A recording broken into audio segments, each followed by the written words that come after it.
मेरा नाम पूजा है और MS सेकंड सेम की मैं छात्र हूँ। मेरा जो टॉपिक है वह है जनमत यानी पब्लिक ओपिनियन। अगर हम जनमत शब्द की बात करें तो जनमत शब्द दो शब्दों से मिलकर बना है, जन प्लस मत। इसका अर्थ होता है जनता का मत। जनमत से अभिप्राय ऐसा मत जिसका उद्देश्य लोकहित हो, लोक कल्याण हो, यह कहलाता है जनमत। गाना ने कहा है कि अधिकारों का वास्तविक रक्षक जनमत कहलाता है। अगर हम पुराने ग्रंथों में कहें तो सीता माता जी जब वनवास करके लौटी थी तो उन्होंने मतलब राम जी उन्हें अयोध्या वापस लेके आए तो प्रजातंत्र में अनेक प्रकार की बातें होने लगी। तो जो सीता माता जी थी उनके चरित्र पर मतलब अनेक प्रकार की बातें होने लगी, उन पर लांछन लगाने लगे। जब इस प्रकार की बातें सुनकर राम जी मतलब सीता माता की बात बताते हैं तो सीता माता जी वहाँ नगरी छोड़कर चली जाती है और मतलब राम जी को त्याग देती है। तो सीता माता जी राम जी से प्रेम तो करती थी सीता माता जी, और राम जी भी सीता माता से प्रेम करते थे, लेकिन वहाँ उनको दोनों को त्यागना पड़ा। ये तो रही पुराने ग्रंथों की बात, लेकिन हम लोकतांत्रिक देश में रह रहे हैं यानी भारत देश में। यहाँ पे जनता के मत को सर्वोपरि माना गया है, यहाँ पे जनता को सर्वोपरि माना गया है। तो अब्राहम लिंकन ने जनता का मत इसमें बताया है, जैसे जनता का जनता के लिए जनता द्वारा शासन यहाँ पे लोकतंत्र कहलाता है। जैसे कि आप सभी जानते हैं, सभी अपने वोट का इस्तेमाल करके यहाँ पे निर्णायक मत के अनुसार पे यहाँ पे सरकार चुनी जाती है, और उसके अलावा यहाँ पे सरकार चुनकर आती है और हमारे ऊपर यानी जनता के ऊपर प्रशासन चलता है। ये रही लोकतंत्र की भाषा। परिभाषाएं किंबा जब कहते हैं किसी अमुक समय पर किसी जन समुदाय के मत की जनमत निर्मित करते हैं। किसी अमुक समय पर किसी जन समुदाय के मत की जनमत निर्मित करते हैं। जैसे एग्जाम्पल को, जैसे कि आप सभी यहाँ पे फीमेल हैं और मैं भी एक फीमेल ही हूँ, मैं कहने लगूँ आप मतलब महिलाओं को क्या बाहर निकालना चाहिए कि नहीं निकालना चाहिए, तो आपकी राय ज़्यादा से ज़्यादा यही आएगी कि हम महिलाओं को बाहर निकालना चाहिए। या प्राचीन काल में या फिर भारत मतलब आधुनिक काल में क्या महिलाओं की स्थिति बढ़ी है क्या नहीं है, क्या सशक्तिकरण बढ़ा है कि नहीं बढ़ा है, तो आप ज़्यादा से ज़्यादा राय यही आएगी कि महिलाओं का जो सशक्तिकरण बढ़ा है।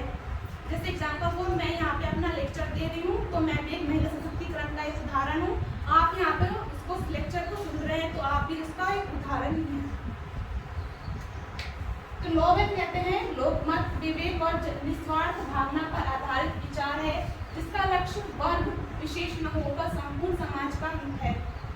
राइस कहते हैं जनमत मनुष्य के विभिन्न दृष्टिकोणों की उस समग्रता को कहते हैं जो सार्वजनिक हित से संबंधित होता है। मतलब जो सार्वजनिक मतलब एक हित न होकर सबका हित होता है वह कहलाता है जनमत। जैसे आप नेक्स्ट उदाहरण है, जैसे जब कोई व्यक्ति पूरे राष्ट्र की गरीबी या फिर बेरोजगारी, अशिक्षा आदि समस्याओं की समाप्ति के पक्ष पर या फिर विचार देता है तो उसके इस मत को या फिर विचार को हम जनमत कहते हैं। समान रुचि रखने वाले, समान विचारधाराएं रखने वाले और जिनका मत एक हो और जिनका मतलब सार्वजनिक हित रखने वाले, वो कहलाता है जनमत। अब नेक्स्ट पॉइंट है हमारा जनमत निर्माण के साधन। हम एग्जाम्पल पर जैसे हम अपने घर से यहाँ विद्यालय तक आते हैं तो वैसे कौन से जो साधन है कि जो हम मतलब विद्यालय आ पाते हैं, वैसे ही जनमत के निर्माण में वो कौन से साधन हैं जो मतलब हम उसको वो कर सकते हैं। जैसा फर्स्ट नंबर ऑफ है इसमें विचारों का आदान प्रदान, जनमत के माध्यम से हम विचारों का आदान प्रदान कर सकते हैं। दूसरा है प्रेस तथा समाचार पत्र। तीसरा है रेडियो, टेलीविजन तथा सिनेमा के माध्यम से। फोर्थ नंबर है मंच तथा सार्वजनिक भाषण के माध्यम से। फिफ्थ नंबर है शिक्षण संस्थाएं के माध्यम से। जैसे इसका एग्जाम्पल मैं देना चाहूँगी, जैसे मैं आप सभी को यहाँ पे जनमत टॉपिक आपको मैं लेक्चर दे रही हूँ तो इससे भी हम मतलब समझ सकते हैं कि जनमत शिक्षण संस्थाओं से ही कैसे हो सकता है। 6 नंबर है धार्मिक तथा सामाजिक संस्थाओं के माध्यम से भी हम जनमत निर्माण के साधन हो सकते हैं। नेक्स्ट है हमारा जनमत की विशेषताएं। मतलब ऐसे वो कौन से जनमत हैं, मतलब कौन सी विशेषताएं हैं जो जनमत को वो प्रभावित करती हैं। तो फर्स्ट नंबर ऑफ है जनमत एक व्यक्ति से नहीं बल्कि सार्वजनिक हित से संबंधित होता है। दूसरा नंबर है किसी एक महत्वपूर्ण या फिर प्रभावशाली का मत नहीं है। तीसरा नंबर है यह बहुमत सामूहिक मत भी नहीं है। फोर्थ नंबर स्थायी अवधारणा भी यहाँ नहीं, क्योंकि यहाँ जिसके फेवर में मतलब वोट जाएगा उसी की उसमें वो मतलब पार्टी भी उसी की बनेगी। 5 नंबर जनमत की शक्ति महान होती है और 6 नंबर परिस्थिति के अनुसार यहाँ परिवर्तन होता रहता है।